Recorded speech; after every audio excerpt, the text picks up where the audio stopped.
အားလုံးပဲမင်္ဂလာပါကျွန်တော်ဒီနေ့ပြုလုပ်သွားမယ့်ဗီဒီယိုဖိုင်လေးကတော့ Asian Battle တစ်ခုမှာဘယင်တစ်ပါးကနေပြီးတော့တောင်ကုန်းပေါ်ကနေပြီးတော့သူတို့တွေနဲ့အတူတူတိုက်ပွဲဝင်နေတဲ့ပုံစံလေးကို Photoshop နဲ့ manipulation လေးပြုလုပ်ထားတာဖြစ်ပါတယ်ဒီဘက်ဒီဆန်စွာပြုလုပ်ထားတဲ့ပုံလေးကိုဘယ်လိုပြုလုပ်ထားလဲဆိုတဲ့ပုံစံလေးကိုကျွန်တော်နဲ့အတူတူကြည့်ရှုဖို့ဖိတ်ခေါ်လိုက်ပါတယ်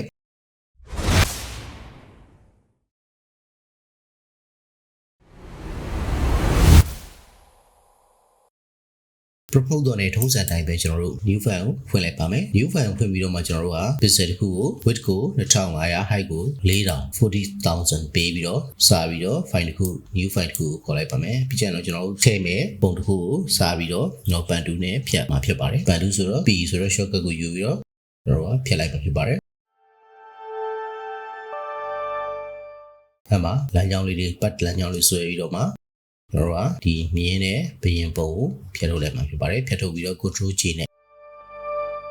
လေယာဉ်ကို copy ပွားပြီးတော့ကိုယ့်ရဲ့ file တွေကိုဆွဲထည့်လိုက်မှာဖြစ်ပါတယ်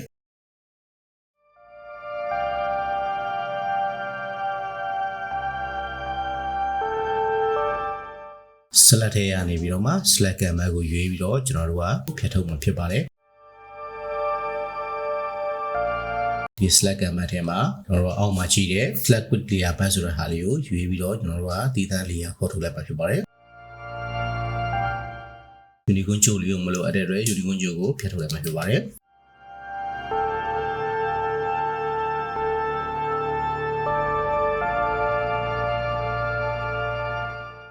အဲ့ပြောရင်တော့ကျွန်တော်တို့နောက်ထပ်ဒီပုံကဓာတ်ကိုအောက်ချနေပေါ့ဖြစ်တယ်ကျွန်တော်ဓာတ်ကိုမြောက်နေတဲ့ပုံလိုချင်တဲ့အတွက်ကျွန်တော်နောက်တစ်ပုံကိုဓာတ်မြောက်နေတဲ့ပုံကိုယူပြီးတော့ selection ပေးပြီးတော့အဲ့ပုံမှာသွားကတ်မှာဖြစ်ပါတယ်ဒါကြောင့်မလို့သူ့ကို selection ပေးဖြတ်ထုတ်ပြီးတော့မှဒီဘက်ပုံနဲ့တသားလေးဖြစ်သွားအောင်ပြုလုပ်မှာဖြစ်ပါတယ်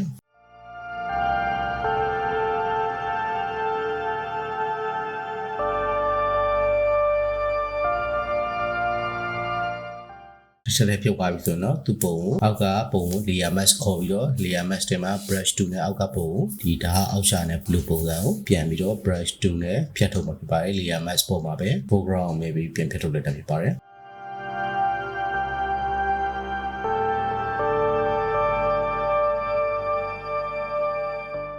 ဒါပေမဲ့လို့ဒီပုံကိုရဲ့ character ဖြစ်ယူပြီးတော့ဒီဘက်ကျွန်တော်တို့ပြုလုပ်မယ် file ကိုဆွဲထည့်လိုက်တာဖြစ်ပါတယ်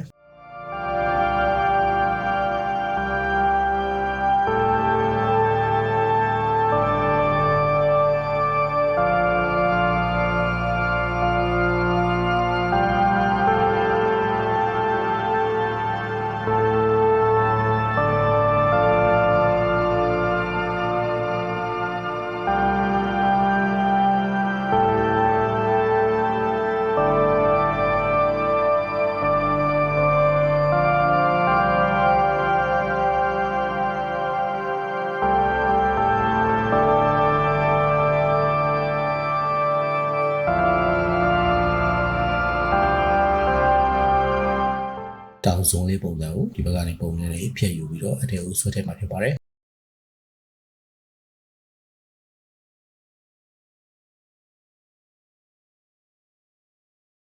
လိုအပ်တဲ့နေရာတွေကို clone to နဲ့ဖြည့်မှာဖြစ်ပါတယ် clone to ဆိုတော့ S2 နဲ့ S ကိုနှိပ်ပြီးတော့ alter ဖြည့်ပြီးတော့မှမလိုအပ်တဲ့နေရာတွေကို alter လေးဖြည့်ပြီးတော့ပြန်ပြီးဆွဲအောင်ဖြစ်ပါတယ်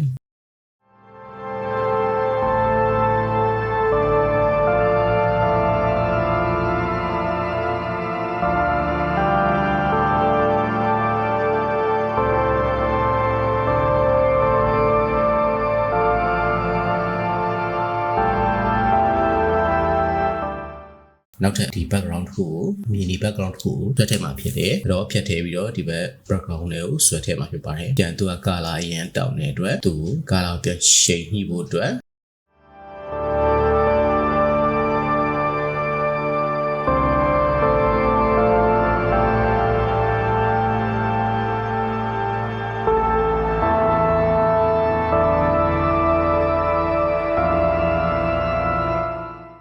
ယူကန် saturation လေးကိုခေါ်ပြီးတော့သူရဲ့အပေါ်မှာရှိတဲ့ဒီလက်ပုံစံလေးနဲ့နေရာလေးကိုယူပြီးတော့မှအရောင်တောက်တဲ့နေရာလေးမှာဆွဲပြီးတော့ drag ဆွဲပြီးလိုက်ရောင်းရော့မှာဖြစ်ပါတယ်ပြီးကြရင်တော့ကန်ကိုခေါ်ပြီးတော့သူရဲ့အလင်းပေါင်းလေးကိုပြန်ရှင်းမှာဖြစ်ပါတယ်ဒေသက်တဲ့အနာသားလေးတွေကို brush tool နဲ့ပြန်ပြီးတော့ဒေသက်အောင်လို့ပြန်ပြီးတော့ပို့မှာဖြစ်ပါတယ် နောက်ပြီးတော့ဒီမြင်းရဲ့ leg တစ်ခုကခွာတွေပဲပါလာဖြစ်တဲ့အတွက်ကျွန်တော်တို့ကိုရှိတဲ့ original ပုံစံမြင်းရဲ့ leg ကိုယူပြီးတော့ရှေ့အောင်နေရာမှာထည့်မှာဖြစ်ပါတယ်ဒါကြောင့်မလို့ဘက်ကနေပြီးတော့ဒီရဲ့ခွာတစ်ခုကိုယူပြီးတော့ဒီဘက်ကနေပြီးတော့ transport ရဲ့ path 2ကိုယူပြီးတော့ဒီဟာလေးတွေကိုပြန်ပြီးဖြည့်မှာဖြစ်ပါတယ်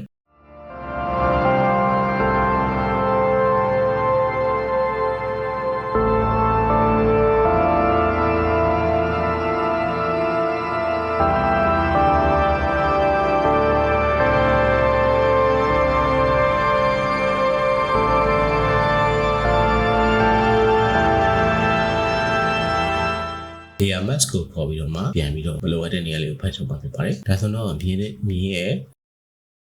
ရှောင်းတစ်ချောင်းပါလေပုံစံတူရရှိသွားပြီဖြစ်ပါတယ်။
ယူမဲ့ကောင်းကင်ပုံစံနေရာတွေတော့ထပ်ပြီးတော့တွဲပြီးတော့ဒီဘက်ကိုထည့်လိုက်တာဖြစ်ပါတယ်။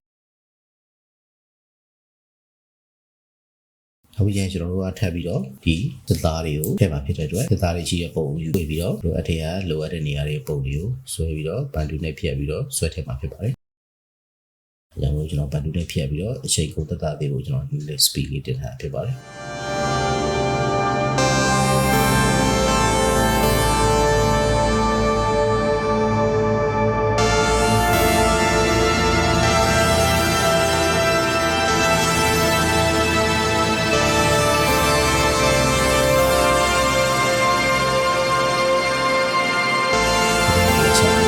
duration မှာဆိုတော့ပြောလို့အရာကိုရန်တောင်းတဲ့နေရာတွေကိုဘောကလက်နေရာလေးနဲ့ transfer ဖြည့်ပြီးတော့အရာကိုလျှော့လိုက်မှဖြစ်ပါတယ်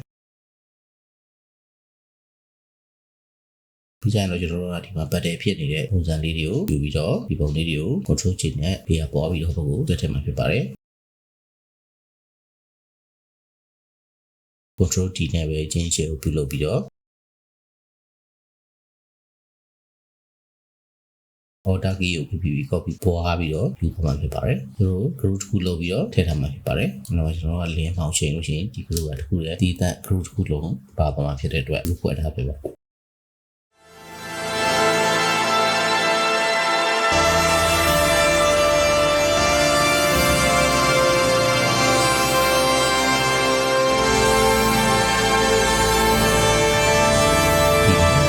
တွေကတော့ဒီပုံနဲ့လိုက်ဖက်မဲ့အလင်းမောင်ကိုရွေးချယ်ပြီးတော့ချိန်ယူသွားမှာဖြစ်ပါတယ်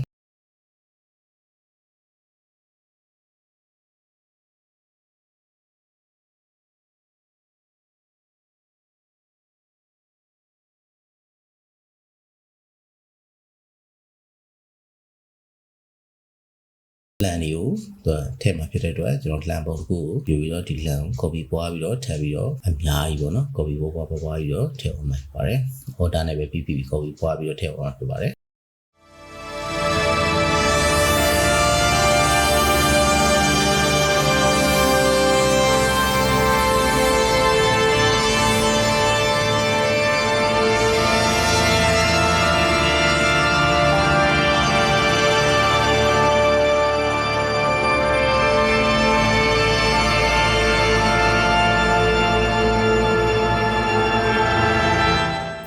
solid layer တခုခေါ်ပြီးတော့သူမှာဒီ battery ဖြစ်တဲ့အတွက်ပိုကောင်း background color ကိုရွေးချယ်ပြီးတော့ဒီ brush 2ကိုရွေးချယ်ပြီးတော့မှပြုလုပ်တော့ပါတယ်